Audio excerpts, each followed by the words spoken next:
Have you ever seen a drone that can do this or that and still fly? Probably not. Let's take a closer look.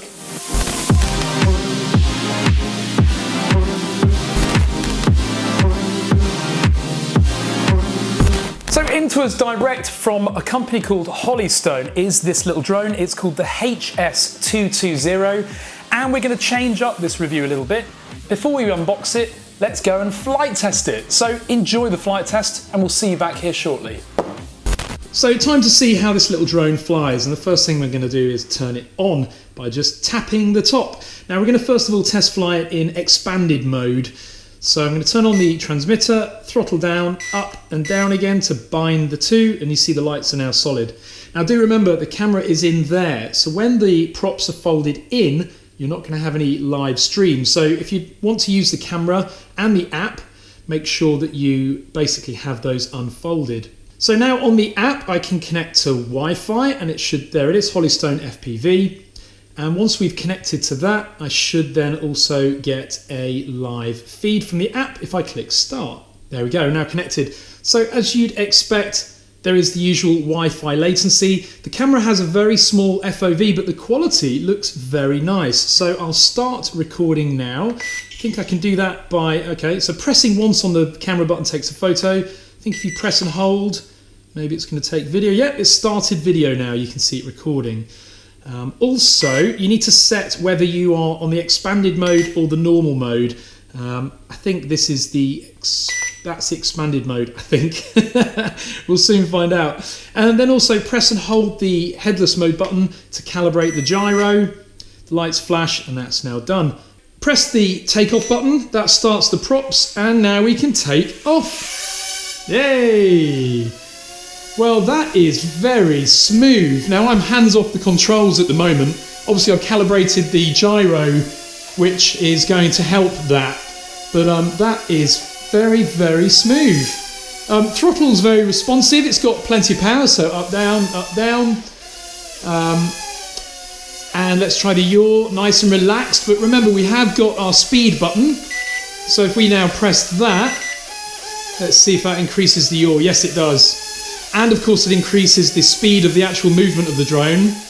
Wow, it's a really sporty little thing, this. Flies brilliantly. Now, these budget drones are getting better and better. This one's very solidly built, and I think we can probably crash it into a cupboard. Yeah, there we go. And it keeps it in the air because of those prop guards. Let's do that again. Oh, we stayed flying. Yay! Now hopefully you can see me on the onboard video there, looking ridiculous in my GoPro on my head. But the video stream is really nice. Obviously it's latent, but it's Wi-Fi, so of course it's going to be latent.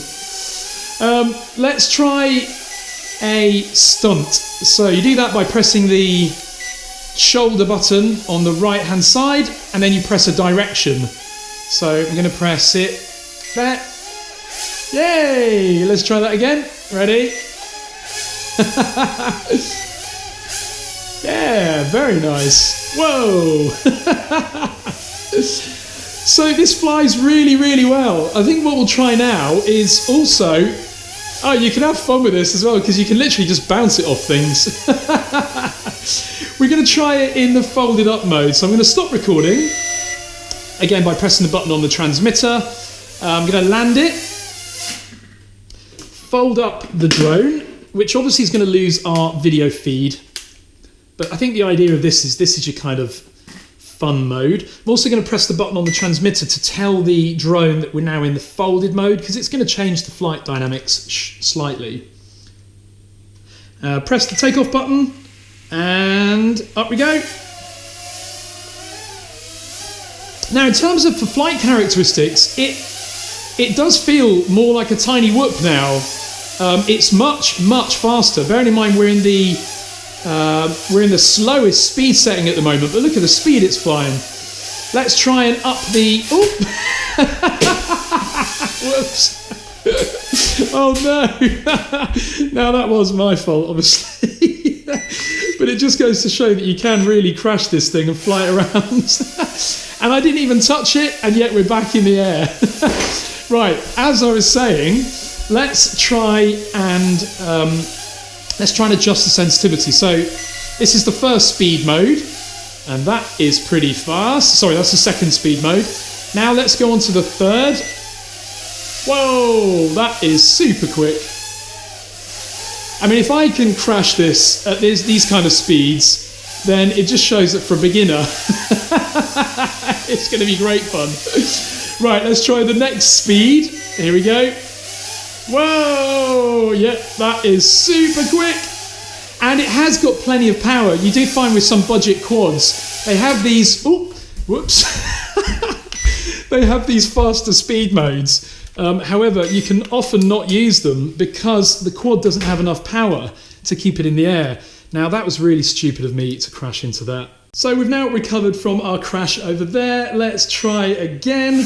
Take off. Up we go. This thing is seriously robust. I mean, I'm crashing it all over the kitchen and having a right laugh. Anyway, let's try the top speed mode. This could be a bad idea. Okay, I think that's it. Yep. Whoa! Realistically, I shouldn't be flying it indoors with this kind of speed. Now, it is a bit grotty in terms of weather at the moment.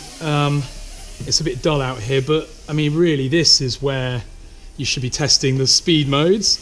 But it just flies so smoothly, this. You know what? It's got so much power, you could stick an FPV camera onto this quite easily because it really does go well. Now, I've got a beeping from the transmitter, which I suspect is, yeah, and also the lights on the quad are flashing. So it's nice that the transmitter tells you the batteries are low, not just the quad. So overall, the flight time isn't bad at all. Not a bad quad, great fun to fly, very, very smooth. And I tell you what, I keep talking about beginners, but realistically, even if you're not a beginner and you just want something fun to fly around, then this could be a solution. Now let's try something a bit different.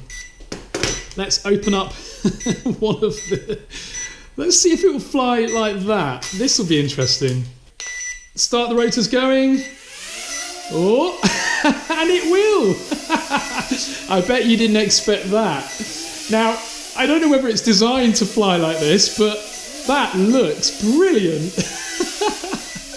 And I'll tell you what, I bet you it gets some real good speed up.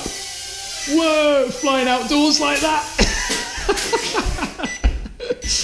But it just shows this really is a transformer of a quad, and it will fly in lots of different configurations. Let's see if it will take off like that. Okay, here we go. Yes, it will. Oh, not quite controllable though.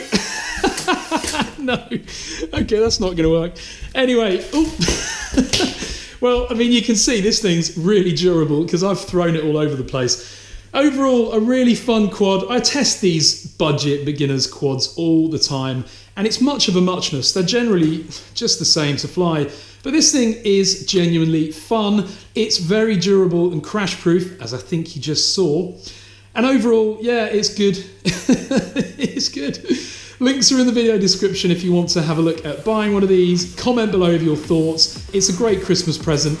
If you haven't subscribed already, click that button. So I hope you enjoyed that flight test. Links to this product are in the video description, so do click them if you want to take a look.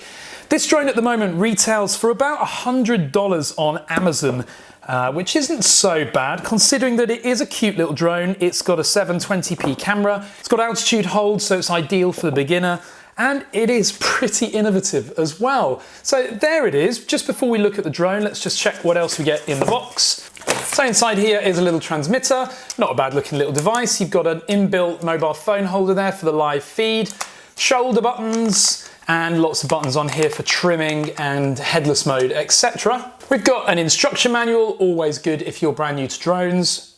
Inside this little box, we've got some accessories, and that includes spare props, a USB charging cable, and also a screwdriver and a prop removal tool. But now for a closer look at this really unusual little drone. Now you might be thinking, what makes it unusual? Well, watch this. Love that. Now you would have thought actually that these rotors would pull out rather than rotating around, because otherwise how does the flight controller know the orientation of the rotors? So it's quite a clever design that. Basically this drone is very, very lightweight. It weighs hardly anything, and also the fact that it does fold up like this means that it fits quite neatly into your bag. But the other interesting thing is that you can fly it in either mode. It doesn't matter. There's actually a little indication here that shows you where the front of the drone is. So when you've got the props folded in, that's the front of the drone. When they're folded out, that becomes the front of the drone. So nice that you do get a bit of guidance there on how to fly it. So you might be wondering, where is the camera? Well, the idea is that when you're not bothered about capturing any video, you fly it in this mode. If, however, you want to capture video, you fly it in the unfolded mode, whereby you then reveal the camera. Now this is just a very basic low resolution 720p camera, so don't expect breathtaking cutting edge imagery from this drone, but it is just that. It's fun and cheap. Now, one downside of this camera is that there's no angle on it. In fact, it's pointing directly horizontally out, which isn't a bad thing when the drone is just hovering. But if you're in movement flight, so you're moving backwards or forwards, that camera is obviously going to be pointing into the air or down to the ground.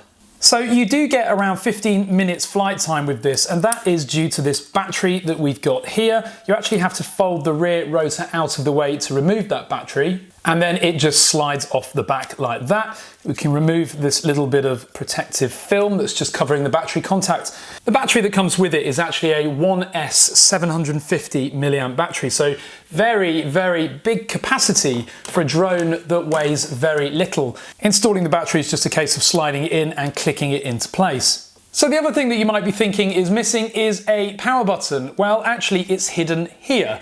And Holystone seems to be really proud of this feature, but basically it's touch. So you just touch the drone and it turns on. It's got these lovely, really bright LEDs on the underside, blue and white. And to turn it off, again, you just touch the top. Interesting idea. I can imagine DJI going to something like that, because it is quite a gimmick. So if we just rotate the transmitter around, this is the interesting arrangement with it. It actually uses exactly the same battery as the drone, so 1S 750 milliamp. What that also means is the way to charge the battery is to take the drone battery, put it into the transmitter like that, and then use the USB socket on the top, together with the cable that comes with this drone, to charge that battery up. Once it's charged, you then take the battery out, put that one in the drone, put this battery in the transmitter, and then you can charge the transmitter's battery up as well. So a bit of an interesting arrangement. I guess it avoids the drone needing a charging mechanism of its own. Now you will notice on the underside of this drone that there are no sensors here, no optical flow, and obviously no GPS either. Therefore this drone is going to drift. Now considering the price of it, $100, that does seem a bit expensive to me for a drone without any kind of autonomy, especially when you can buy the Visuo 812, which even has a built-in GPS and a 5 megapixel camera. So basically that's the Holystone HS220, an interesting and innovative little drone with this folding design. Nice to see something a bit creative for once, because I'm so bored of these budget drones just being basically a little copy of the Mavic style. So nice to see something new here, and also two different flying styles. So obviously flying it with it folded in is going to feel very different to flying it without. Anyway, links to this cool little product are in the video description. Be sure to comment below with your thoughts, and of course click that subscribe button if you haven't already. Thanks very much for watching.